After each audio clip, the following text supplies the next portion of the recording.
sit back, have a beer, talk a little college football. Don't overthink it. Yeah. All right, awesome. we're here. JD PicKell on 3. Our future trainer.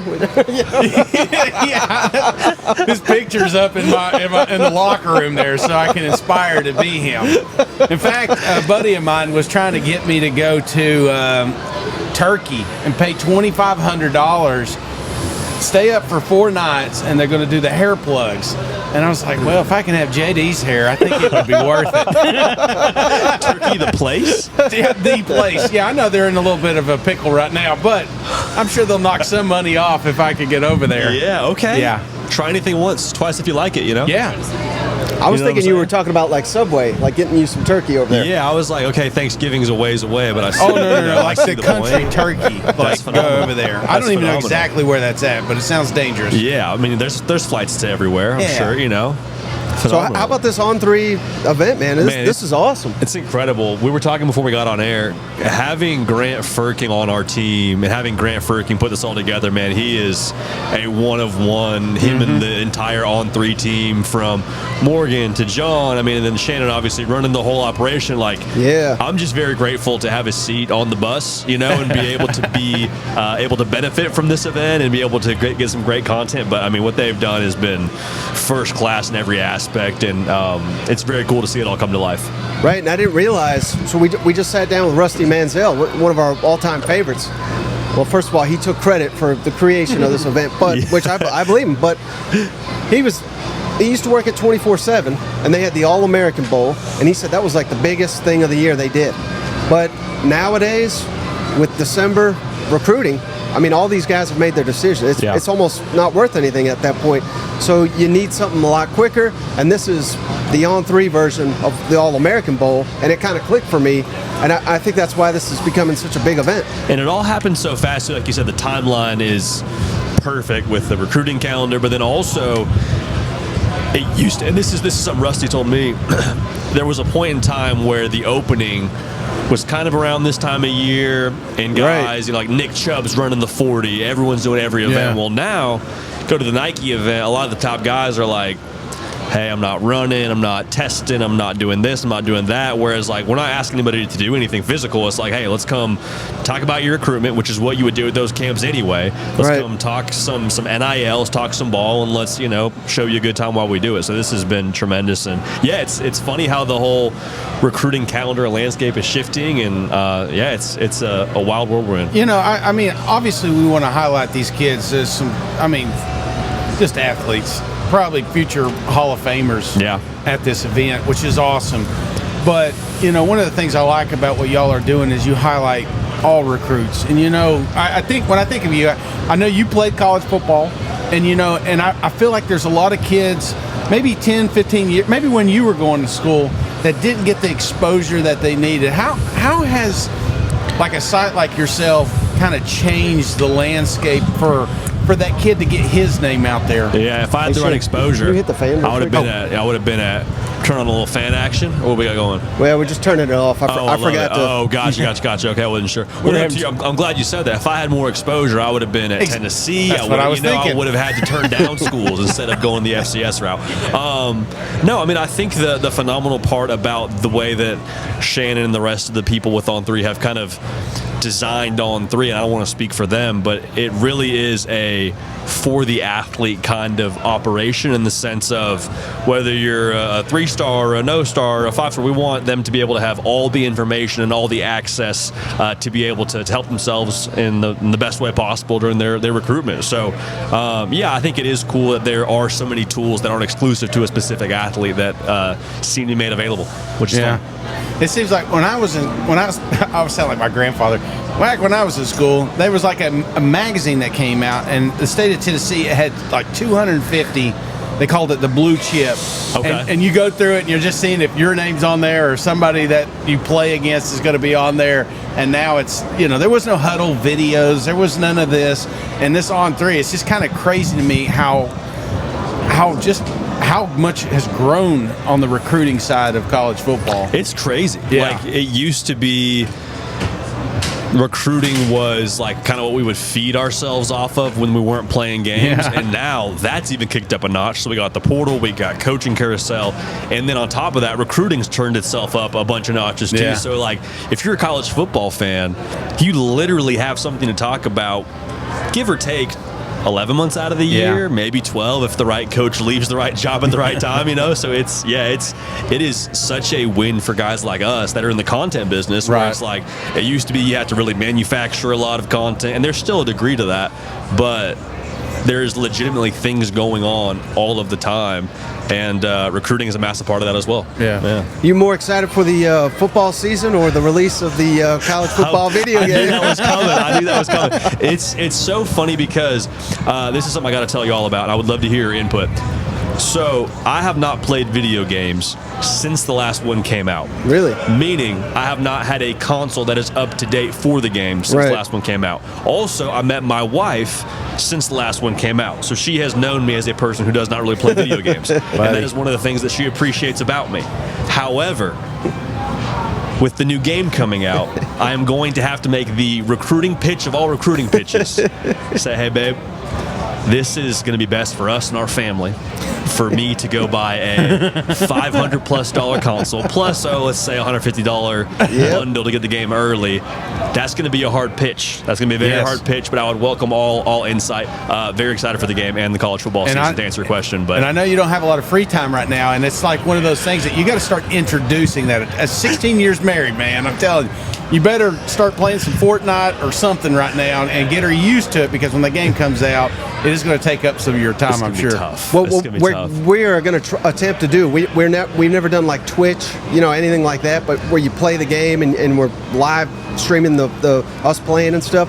We're going to try to reach out to different media personalities to challenge them. So you're going to be on the list. Done. So Absolutely. there you go. Tell your wife you don't want to get embarrassed on a live stream. Yeah. You have to get this since game. you've not been gaming, you will probably be week 1. So I am your FCS opponent that you got on the docket. Yeah, you don't want to get me in October though. You don't want New Mexico State happening. That's when I kind of get my legs underneath me. Yeah. Who you picking in a dynasty? Is there a team that maybe near and dear to your heart? So Crane and Company, they're doing I think a similar thing where you have to pick a G5 school. So if that were the case, I'm rolling with Eastern Michigan. Had a buddy work there for a period of time. Good folks over there on that staff. Absolutely. The gray field, cool uniforms, because that's what you're really doing, right? You're trying to find cool external things to put with your team. Absolutely. I think I'm rolling EMU. Nice.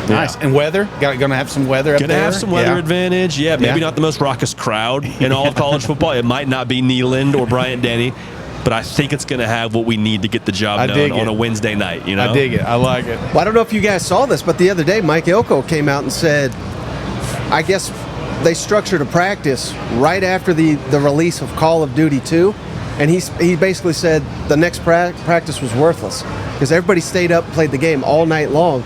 So these coaches, I mean, if they're smart like Mike Elko, they're going to have to structure practice to where you can't have a practice after the release of this game. You know what? Mike has already structured our podcast around it. Also a smart play. Also a smart play. Golly, yeah. I mean, you hear things about like Kyler Murray in the NFL, and people compare his stats when like the latest first-person shooter game drops, and they're not pretty. I'm very interested to see if it is good or bad for content for our world. Because on one hand, you're like you were paying attention to college football, the game, not the real thing. What's going on here? Yeah, it's gonna be a whole new variable just thrown into this thing. So let me ask you, because there's a lot coming into this season. Like it seems like we do this every year. Like, what are they doing down there in Destin right now? What are they talking about?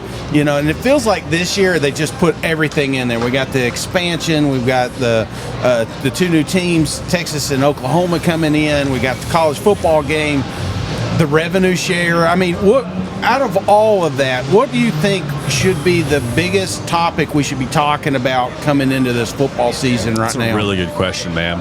I think the one that I'm drawn to is Texas and the SEC.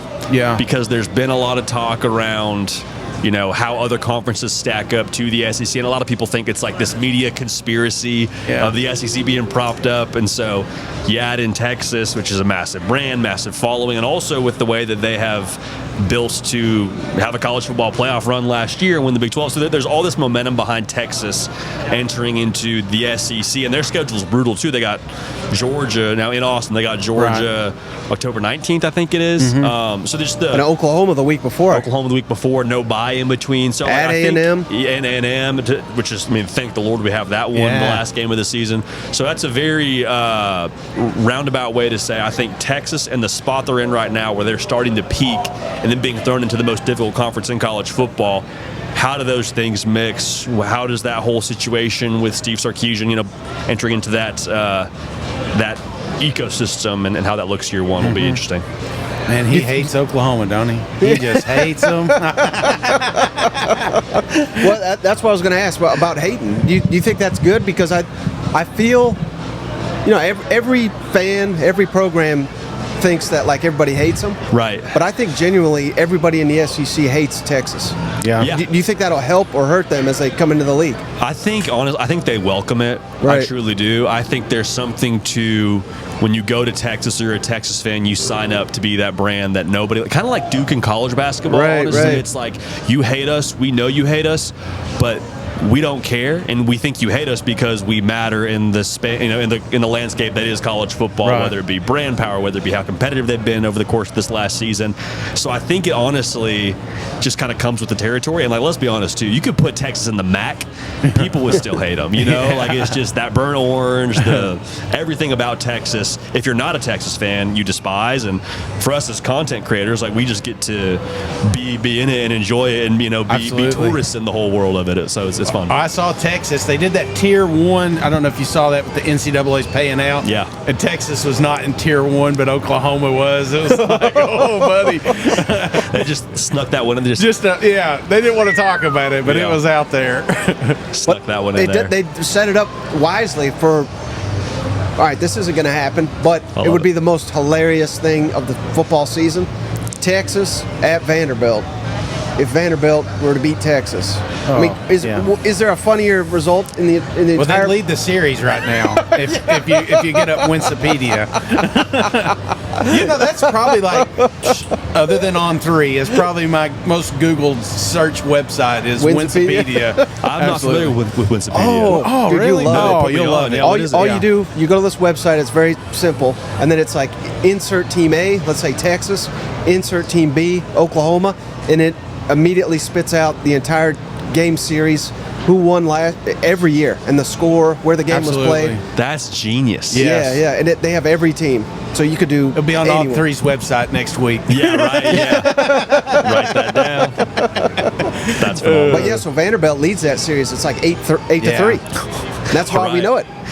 We got some ground to make up. These new games, Texas, Oklahoma coming in, obviously you're drawn to maybe some of the matchups we're going to see this year, but is there maybe a handful of games that you're really looking forward to? And it doesn't have to be just Texas and Oklahoma.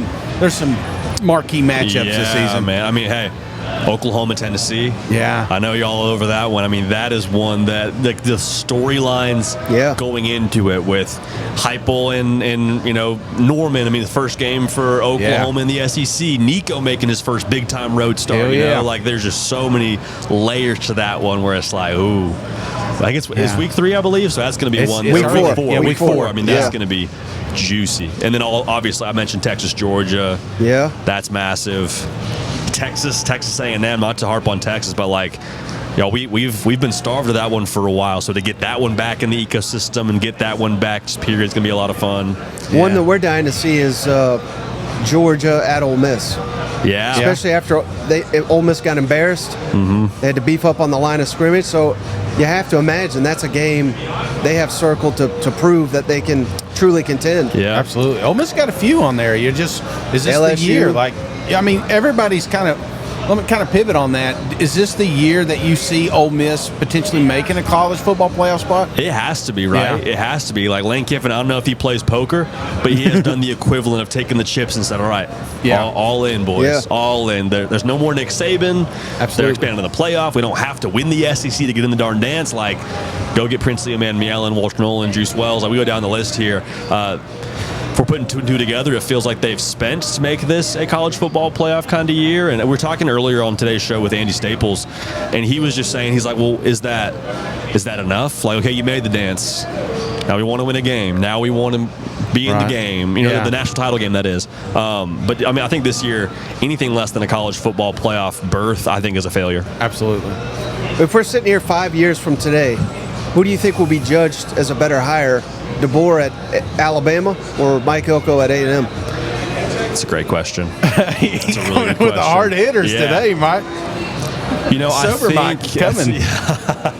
I think I'm going to say Mike Elko, and the reason why, I think Kalen DeBoer and the bar that is set so enormously high for him. Yeah. If he wins one national championship, like Alabama fans could still say, well, you haven't won one for us in 3 years.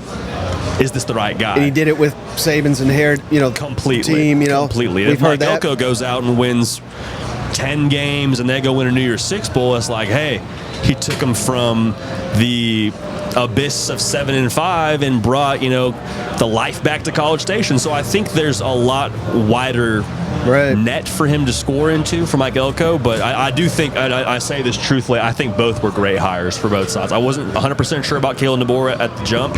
Still not sure about how they're going to recruit in the SEC, but I do think right now they're both in position to be successful.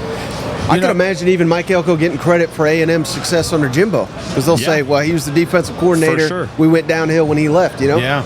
Is there, Cinderella teams like Mizzou, I think last year you could kind of put that in that space that they no one expected other than us for them to do well. I don't get too many victory laps, but I'm taking it. I'm going to take it all season. You got to take it. But is there maybe a team you got your eye on this year in the SEC that you're saying, hey, this could be this year's Missouri? Auburn is really fascinating to me. Yeah, he loves Auburn. I like Auburn a lot, man. I mean, we got to go out there during the spring, so maybe there's a little bit of that. Has Hugh Freeze paid you off or something? I wish, man. I wish. The Crane brothers over here giving you a little pressure. If they are, I missed the boat on that. I put in the wrong checking account number. But I think Peyton Thorne last year was just trying to put it together so much on the fly. Yeah. And so to have a full spring and also to have better weapons, like Rivaldo Fairweather is built like Optimus Prime. Yeah. But if he's your leading receiver and he's playing tight end, like maybe we need a little bit more help on the perimeter. So I love what they did in the portal. And I think Hugh Freeze taking over the offense will have a massive difference. And New Mexico State's going to be the talking point for a lot of folks that want to say, well, is this really going to work? Look at what happened last year. I mean, I look at the close losses about as close as I look at the tough loss to New Mexico State. Like they played Georgia to the last possession. They played Bama to the last possession. Right. So there's no credit for being close, but if that's a data point for where they're trending in the first year, I think that's a positive sign. I'll also say this. I think Florida is getting a bad rap right now. People are just taking, I think, last year's 5-7 record and looking at the schedule for next year and saying, okay, we know who they are. They're going to be a sub-500 team. Billy's going to get fired by October, which there's a world where things do go left without a doubt. But, look at Graham Mertz, and I think he's a more than capable quarterback for you. I think the defense will be much better. I think Eugene Wilson's one of the best playmakers in the SEC, if not college football. So I think there is a path for Florida to maybe surprise some people this year. Yeah. Have you given any consideration to speaking of change, so much change, but there's no more divisions in the SEC? Yeah. Any programs you could see that could really help and maybe some that'll really hurt? Because I think you could argue there's probably some in the East or the former East that probably hurt now because they got to play more, and then vice versa. Some of the teams out of the West probably going to benefit from not facing that West gauntlet annually. For sure. I mean, I think Tennessee's probably the school we look at, right? It used to be, okay, well, you need some help, you need somebody to beat Georgia, or you need to beat Georgia. Now it's like, hey, you handle business, and you find yourself sitting there with 2 losses potentially could even get you into the SEC title game. I think that's going to be really, really fascinating to see how they take advantage of the divisionless SEC. It's going to be like the Hunger Games now. It's going to be legitimately like, all right, there's no more you need this and that to happen. I guess to a degree with the divisionless, but it won't be quite as in-depth as it was previously. Well, I think that was the biggest argument when we talked about doing away and the expansion, was that every Saturday is going to kind of lose its luster a little bit. But I feel that, kind of like you said, the Hunger Game approach, that late November, the East and West isn't settled. We're still figuring out maybe some bubble teams to get into that playoff spot. I think we're going to have better football in November than we've had in years past.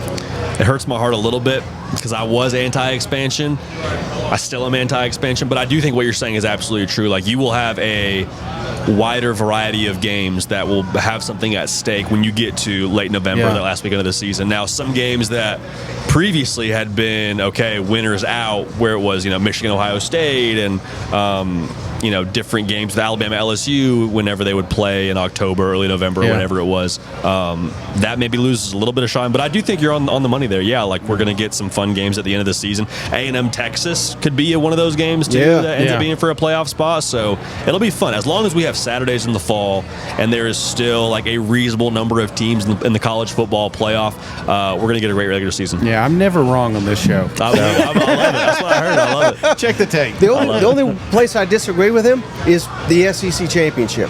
Okay. I feel like that is going to. Yeah, well, I love that game, but like Georgia last year, they're still in the playoff. Yep. Now, Big 12, ACC, I think that those championship games that could really help you.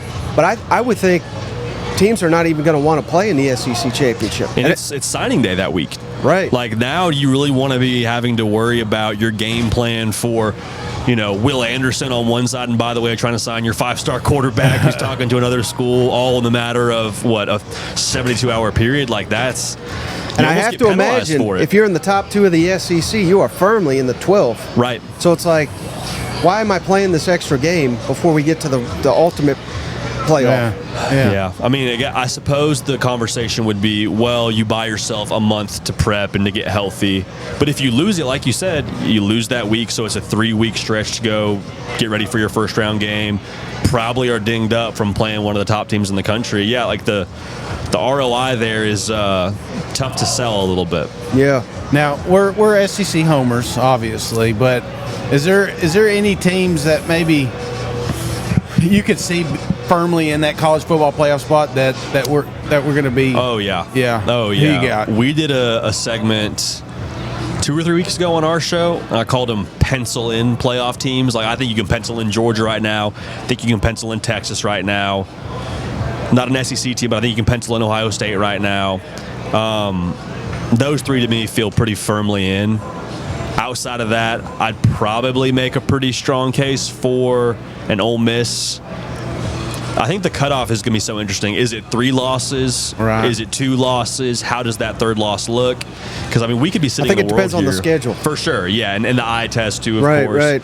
I think Texas and Georgia, to me, are layups right now as we sit here in late May to be college football playoff teams for sure. Yeah. Last thing I got for you, who's the breakout star in the SEC? Maybe like a casual college football fan doesn't know this name, but by the end of the season, like, basically everybody's going to know this guy's name. Man. It could be any position. Yeah. I think Chris Brazzell at Tennessee is a massive one. Also, I think C.J. Daniels, who broke out last year, he had 1,000 yards at Liberty, but he played at Liberty, so a lot of folks aren't sure exactly who that is. Him and Garrett Nussmeier, I think, will do, Goodwill Hunting kind of numbers. Like, it's going to be, I think they've had so many, so much production left from Malik Neighbors and O'Brien Thomas to the league, so I think he's going to be a guy that has a massive year in Baton Rouge. It'll be fun. And on the opposite, I got one. Okay. Which team in the SEC do you feel maybe is getting a little too much hype coming into this year? Who's the team that opposite of Cinderella? So this is not going to make me a popular. See, I try to build you up. He's trying to tear you down. Yeah. Well, a man with this hair and this physique, I got to take my shots when I can, So for I got bullied by kids like this at school, That's horrible. I'm very sorry to hear that. Second, I think it's Missouri. And the reason why, last year, had some magic, right? I mean, 4 one-score wins, which was phenomenal, and they absolutely earned that. But you lose Cody Schrader, and it's just tough to replicate that kind of magic year in and year out. So I'm a little bit wait and see on Missouri. Not they won't be good. I think 8 wins is more than solid for them. But to go and win double-digit games and have the run they had last year, that would surprise me just a little bit with Missouri this year. Yeah. All right. Before you go, can you tell the audience, how can they follow you? How can they find your work? Man, I appreciate it. Yeah, I mean, the On3 YouTube channel, type in the hard count with JD PicKell, and you find us on podcast there as well. But make sure you subscribe to here, though. Subscribe to this channel first and foremost, and we'll keep a good thing going. But I appreciate y'all, man. Y'all do a phenomenal job. This is always a blast. Thanks for having us. Yeah, that was awesome. Thank you so much, man. 100%. Yeah, that was great. Awesome, boys. What was that movie where...